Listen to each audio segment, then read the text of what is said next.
मानसरोवर आज जो चीन में स्थित है, कभी मानस सरोवर के नाम से विश्वविख्यात था और उसमें रहने वाले हंस तो नीले आकाश में सफ़ेद बादलों की छटा से भी अधिक मनोरम थे।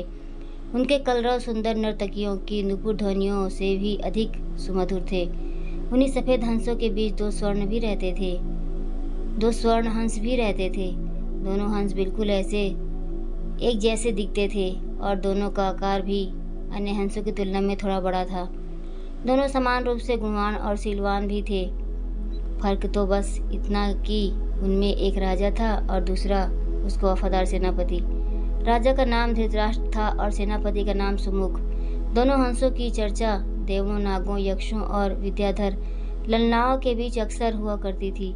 कालांतर में मनुष्य योनि के लोगों को भी उनके गुण सौंदर्य का ज्ञान होने लगा। वाराणसी नरेश ने जब उनके विषय में सुना, उसके मन में उन हंसों को पाने की प्रबल इच्छा जागृत हुई। तत्काल उसने अपने राज्य में मानस सदृश एक मनोरम सरोवर का निर्माण करवाया, जिसमें हर प्रकार के आकर्षक जलीय पौधे और विभिन्न प्रकार के कमल जैसे पद्म, उत्पल, कुमुद, पुंडरीक, सुगंधिक, तमरस और कहलर विकसित करवाए। मत्स्य और जलीय पक्षियों की सुंदर प्रजातियां भी वहां बसाई गई। साथ ही राजा ने वहां बसने वाले सभी पक्षियों की पूर्ण सुरक्षा की भी घोषणा करवाई, जिससे दूर दूर से आने वाले सभी स्वच्छंद भाव से वहां विचरण करने लगे। एक बार वर्षा काल के बाद जब हेमंत ऋतु प्रारंभ हुई और आसमान का रंग बिल्कुल नीला होने लगा, तब मानस के दो हंस वाराणसी के ऊपर से उड़ते हुए जा रहे थे। तभी उनकी दृष्टि राजा द्वारा निर्मित सरोवर पर पड़ी।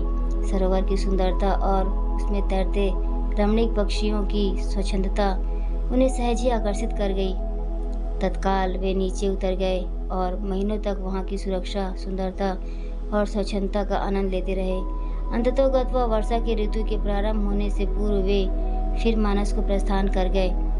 मानस पहुंचकर उन्होंने अपने साथियों के बीच वाराणसी के कृत्रिम सरोवर की इतनी प्रशंसा की कि सारे के सारे हंस वर्षा के बाद वाराणसी जाने को तत्पर हो उठे। हंसों के राजा धृतराष्ट्र और उनके सेनापति सुमुख ने अन्य हंसों की इस योजना को समुचित नहीं माना।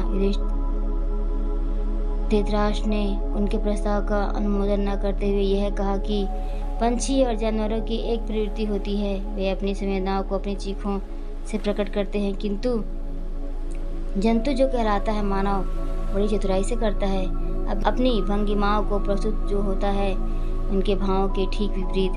फिर भी कुछ दिनों के बाद हंसराज को हंसों की जीत के आगे झुकना पड़ा और वह वर्षा ऋतु के बाद मानस के समस्त हंसों के साथ वाराणसी को प्रस्थान कर गया। जब मानस के हंसों का आगमन वाराणसी के सरोवर में हुआ और राजा को इसकी सूचना मिली, तो उसने अपने एक निषाद को उन दो विशिष्ट हंसों को पकड़ने के लिए नियुक्त किया।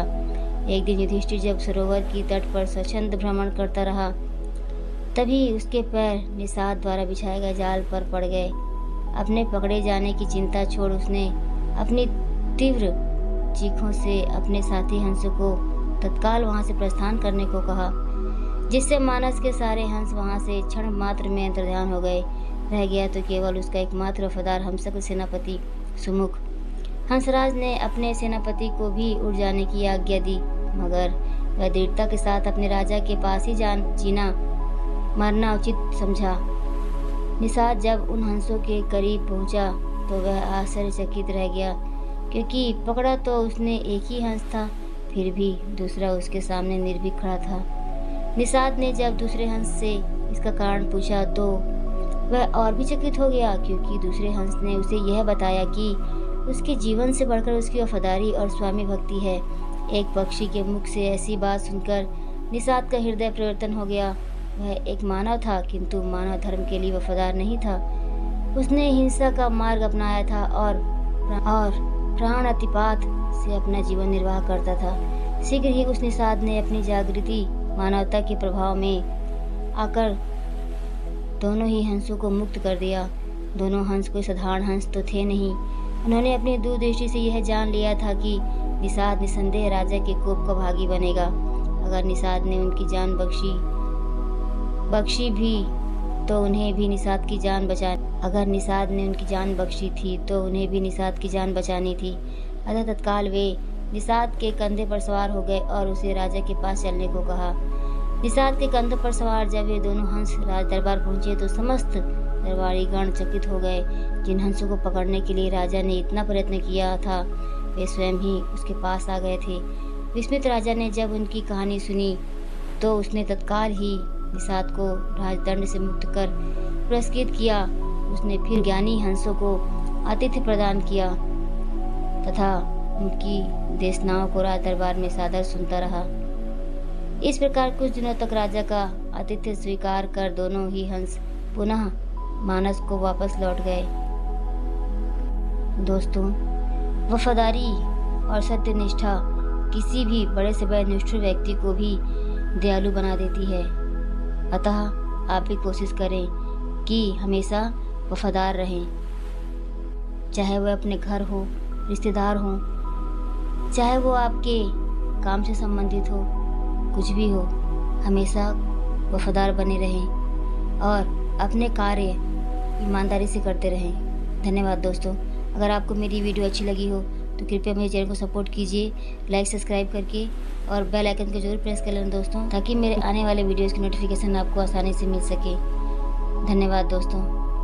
लेकिन अगर आपको मेरी वीडियो और ये कहानी अच्छी ना लग रही हो तो आप डिसलाइक कर दीजिएगा, लेकिन अगर अच्छी लग रही हो तो प्लीज़ लाइक कर देना, सब्सक्राइब भी कर लेना।